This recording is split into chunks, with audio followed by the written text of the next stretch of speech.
Wait, I can do one of these?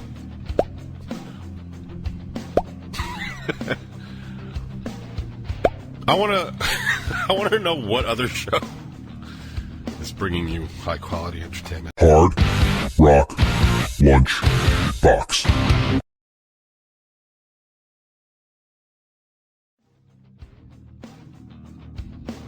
What is up, everybody?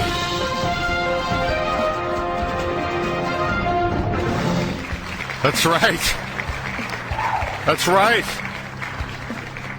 If you've made it here today, you are witnessing history or something. It is the 400th edition of the box, episode of the box, something of the box.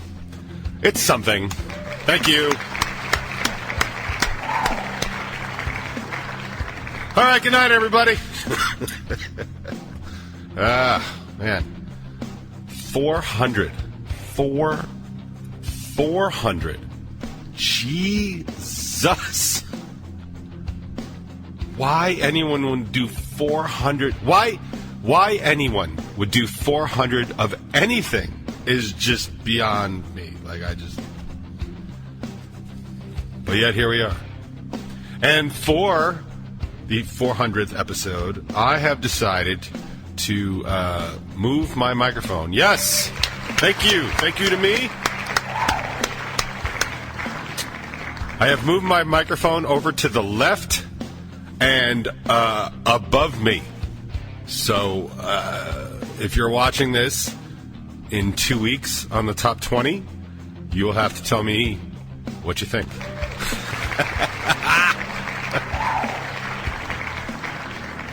It's so funny. The only reason I'm moving it is for the optics of it. This is as vain as I get, ladies and gentlemen. This is it. This is the top of the vanity puzzle, or vanity pyramid that is the Hard Rock Lunchbox. Yeah. Ooh, that's a nice smack.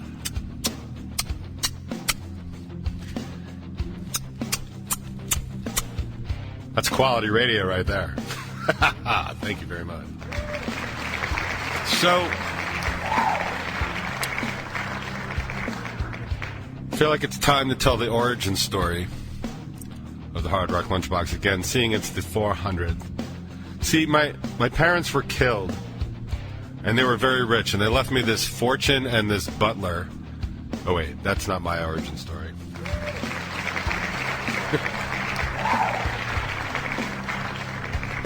Given the relationship I have with my parents, I mean, it doesn't sound so bad. I mean, I know it's terrible to say, but... the origin story of the Hard Rock Lunchbox is a very simple one. You know what's funny about me? Besides nothing, let me just share this with you. It is so throwing me off that this microphone is here. It's like, you ever working and somebody's standing right there, oh, it's like one of those. But I did it by myself. That's how sensitive my microphone is. Wait, I can do one of these?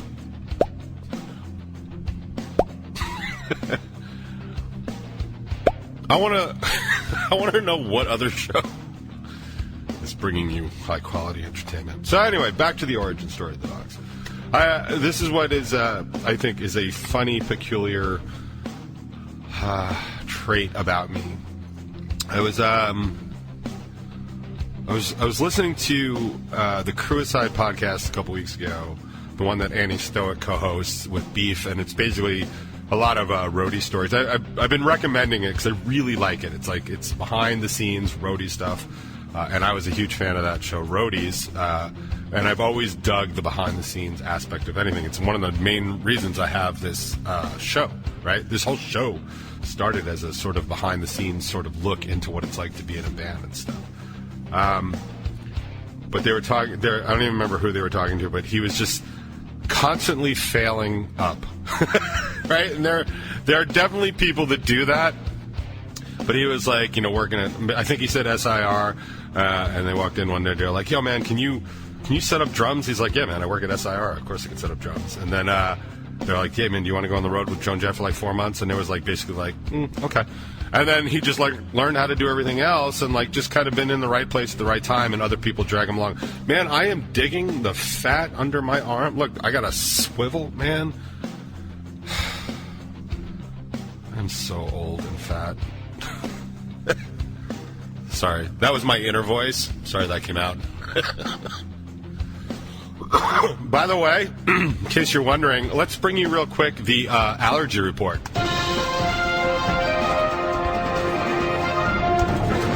Yes, Bob, the Allergy Report is all trees are trying to kill you today. Back to you. All right, and we're back in the studio. That was the Allergy Report.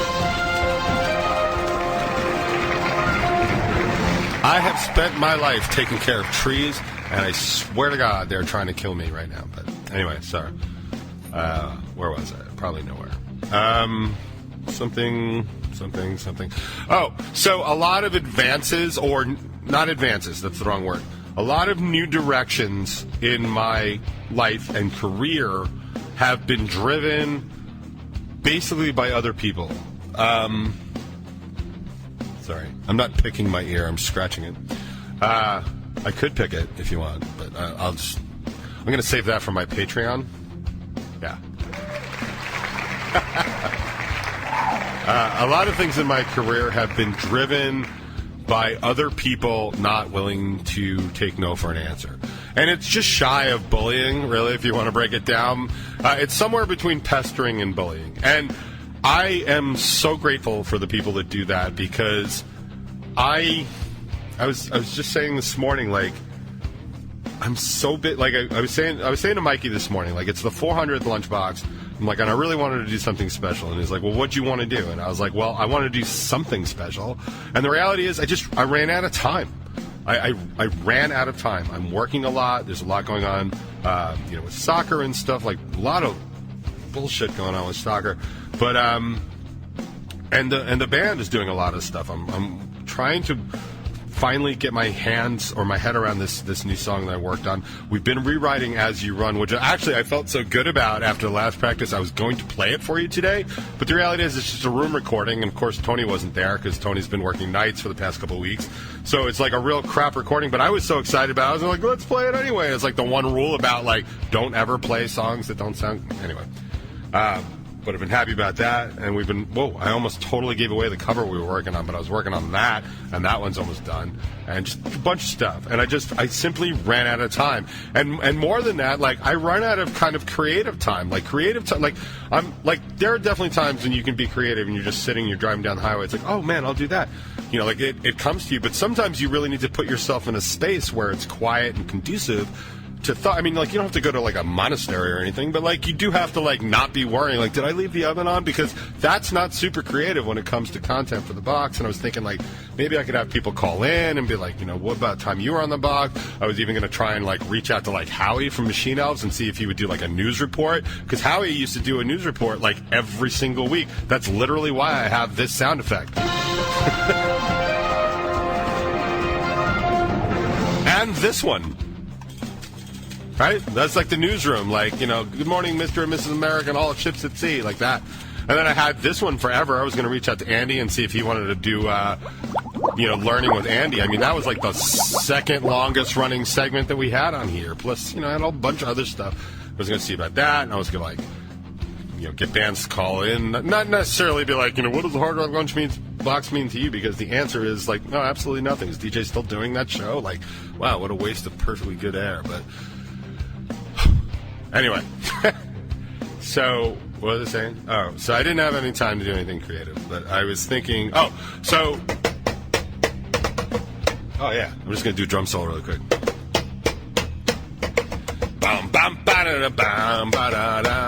It's weird, like, it frees up this whole space now that I have this, the microphone on my lap. It's really changing the whole dynamic. The whole feng shui of the room has left the building. Anyway, so a lot of times in my career, people have basically just pulled me into doing things. And I'm super grateful for them, because I traditionally just work too much. And, like, I am a workhorse. Like, I have a job in front of me, and I'll just do that. And I don't necessarily always see other possibilities, or don't engage in other possibilities, because I just don't have the time. And not only do I not have the time, but like I'm also somebody like I never really want to do a crap job. Like I just don't.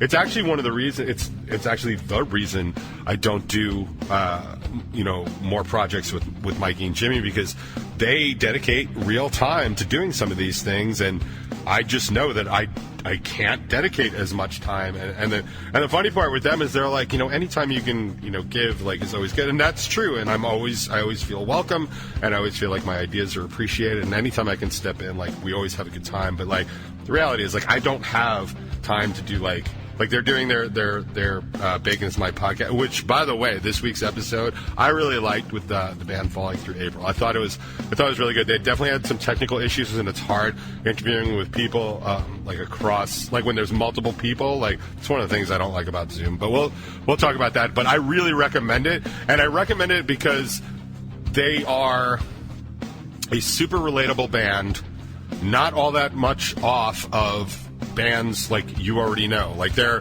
I don't know what the steps are, the ladder rungs are, but like, they're a working band for sure, and a touring band with management, and they've made that decision to do that. But I don't think that they are making enough that it's their the primary job, and certainly not right now. I'm sure they have stuff to do, but like it feels like they're attainable, as opposed to like, you can't go talk to like Bono from U2, like, and I like that, and I like that middle ground of still relatable. Like, I've always found out, like, with bands like Boba Flex or like the Vera Union and stuff like that, bands that I look to as what would be my next steps. Like, what am I aiming for now? Like, of course I'll be shooting for the moon, but like before I get to the moon, like I would go to Texas first, or Florida, Cape Canaveral and stuff like that kind of stuff. I'm always interested in stuff like that. So it's a super good interview. Plus, they did a hell of a lot of research. I feel like at the end of the day, Mikey and Jimmy knew more about Falling Through April than anybody in Falling Through April did, except maybe Dan, who was like super interesting. And yet there's another super happy Funland story in there, which I thought was fun. So feel free to check that out on Strangerhood TV while you're checking out the new episode of the Top 20. However, so I don't have the time to like devote quality to a lot of stuff, and the pulls in those directions, like once I finally acquiesce and give in to doing something, I really do try and give 100% to it, and I really try and be reliable and quality driven. I've done that with the band, I've done that with the work, I did that with soccer and stuff like that. And the reason I bring it up is because it's important for the Hard Rock Lunchbox, because the origin of the story is basically Artifacts, who runs New Regal Radio, and I've told this story before, so if I'm boring you, I'm sorry, it's too bad. You can go listen to another Lunchbox if you want. And he wanted me to do a radio show. I was posting a lot on social media about all these bands I was running into and all these bands I was playing with that like nobody around here would ever see, because you couldn't afford to really come out and play on Long Island, because as anybody knows, you're going to be on Long Island, you have to bring like 20 people or whatever. And, if you're from out of state, like, you can't bring 20 people to Long Island. To a Long Island, you just can't. So people won't put you on. So I was talking that up, and it was roughly around the time I was starting all the new to you stuff, where I was actually putting my money where my mouth is, like kind of exactly what I'm talking about. Like all right, I'm going to do this. I'm going to do this full on, and I'm going to talk this up, and I'm going to bring bands here, and I'm actually going to support them so they can play, because they're awesome, and they'll make fans here, and then the next time they can bring their own fans and stuff like that. So, but I was posting a lot of stuff on social media about like, this band is great, and this is why, and you should check them out. And Artifacts was like, you should do a radio show. And I think I laughed. I think I might have laughed out loud. I was like, I'm not doing a radio show, dude. I have a full-time job. I've got like kids, and like I got obviously. And that time, like that was like when Rebel 9 was doing 100 shows a year, 100 plus shows a year. Like, it was not like, that doesn't sound like a whole lot, but that's like every weekend for sure, or multiple days in a week. And like, I was going into the city all the time doing unplugged shows. Like, we were a working band. So I didn't have any time, but like, he kept on me for like months. And then finally we were playing at not Front Fest. We were playing Six Flags Great Adventure during the summer concert series. And we played like 2 sets or whatever. And he's from New Jersey, so he came to see the show. I gave him some passes, came to see the show. And in between sets, he came up. I'll never forget. Like, we were sitting basically on lawn furniture backstage, because it kind of like overlooks the lake where Six Flags does. where Six Flags does fireworks. We're just sitting there, and he pulls a chair across from me, and he just says, he's like, so, man, why don't you do a radio show?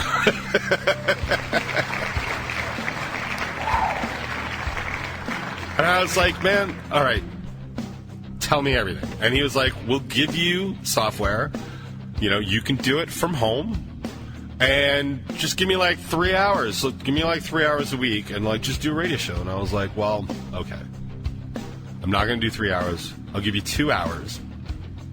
And can I do it Thursdays at noon? And he was like, I said something along the lines of that being like an odd time to do a radio show. And he's right, like it is.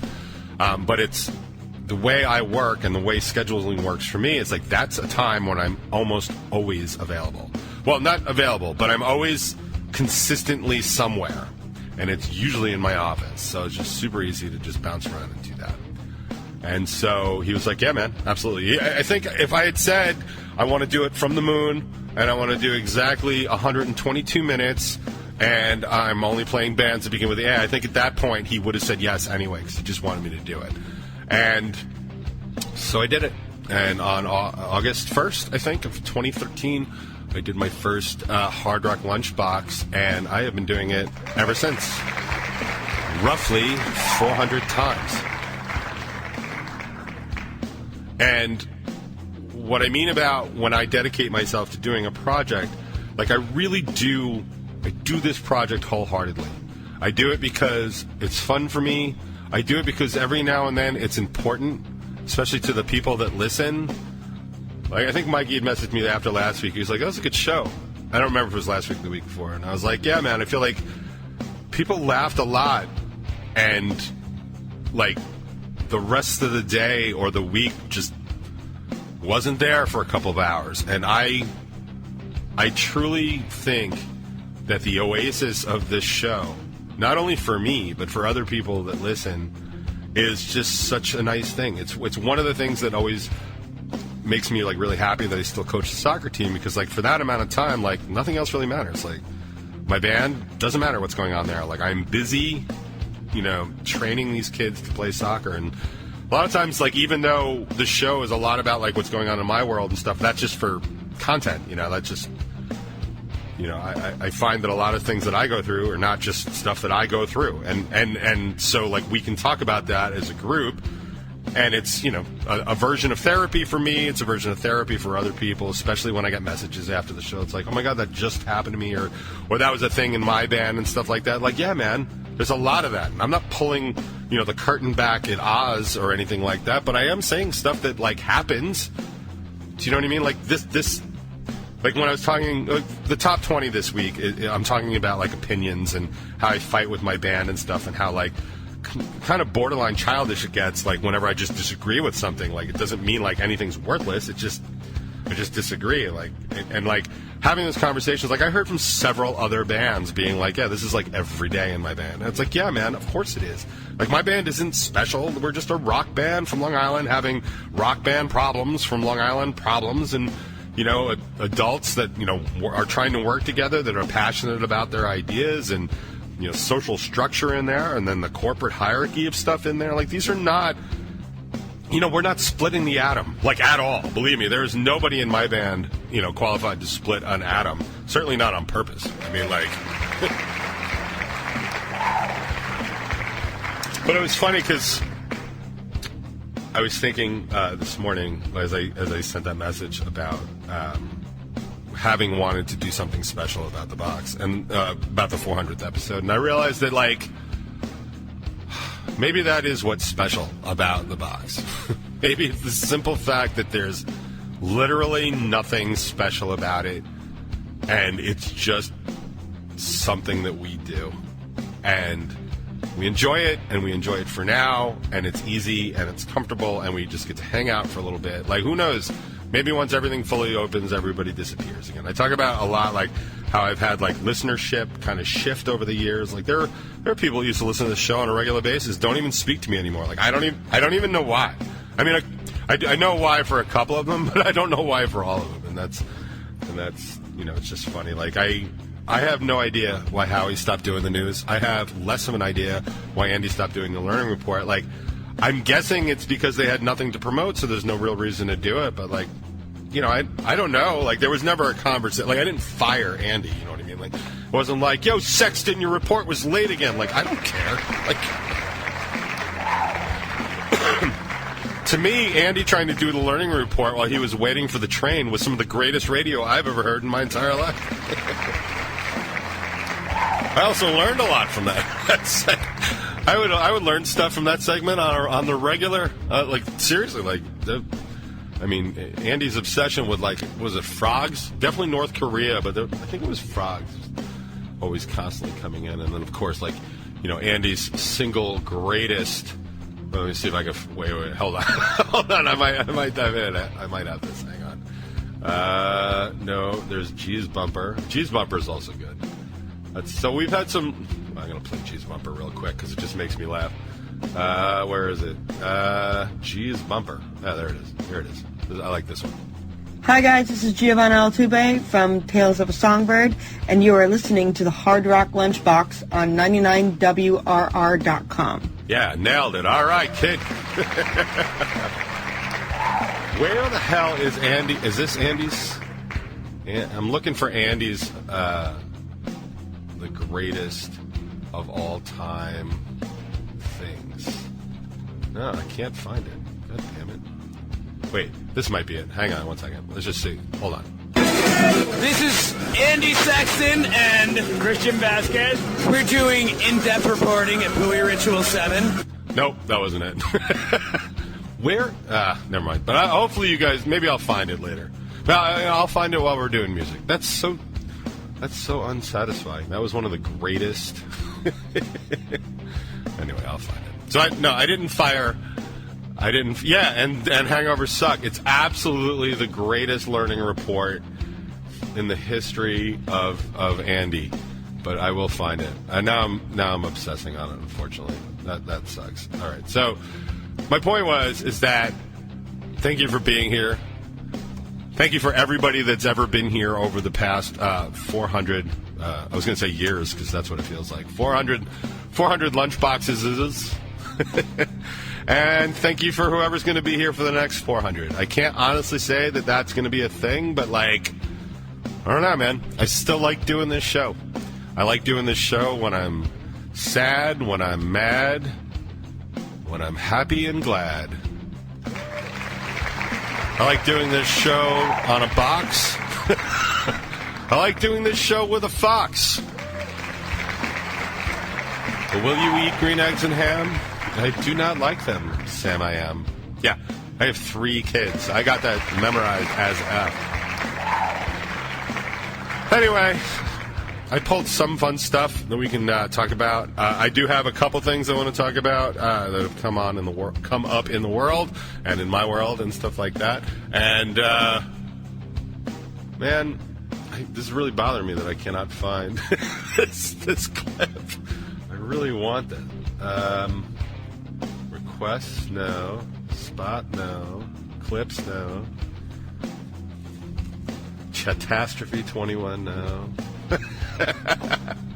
Producer Dan, no.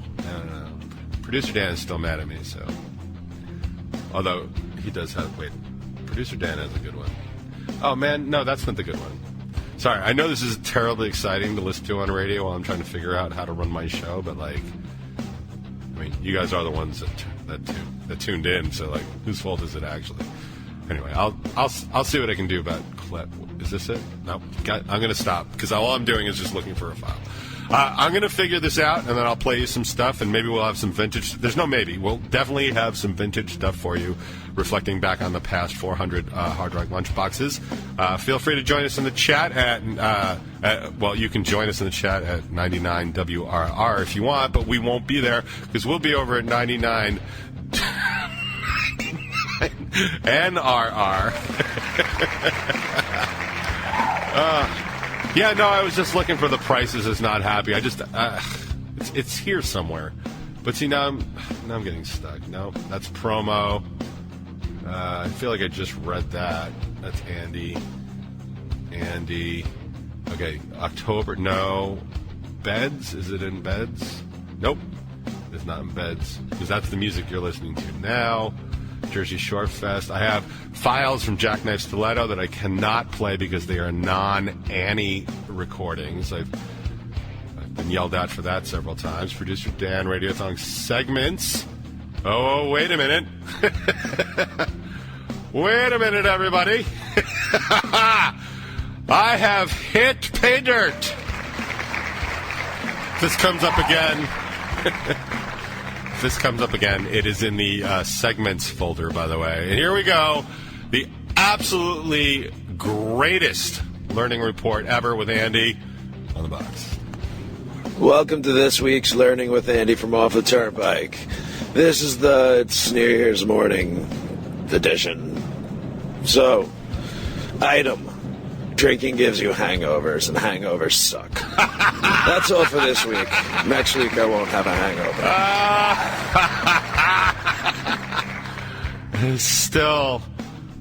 Still one of my favorite things of like literally of all time. Like, and rivaled only possibly by this. Yes, that's me. How you doing, sir? Good, sir. It's been a couple... Actually, no, you know what? I'm a little upset. What's up? Why? Why? You know, it's the happy hour, but the prices at the bar is not happy. Oh, yeah. That's my guy. I got to tell you, kids, I've been doing this show a long time.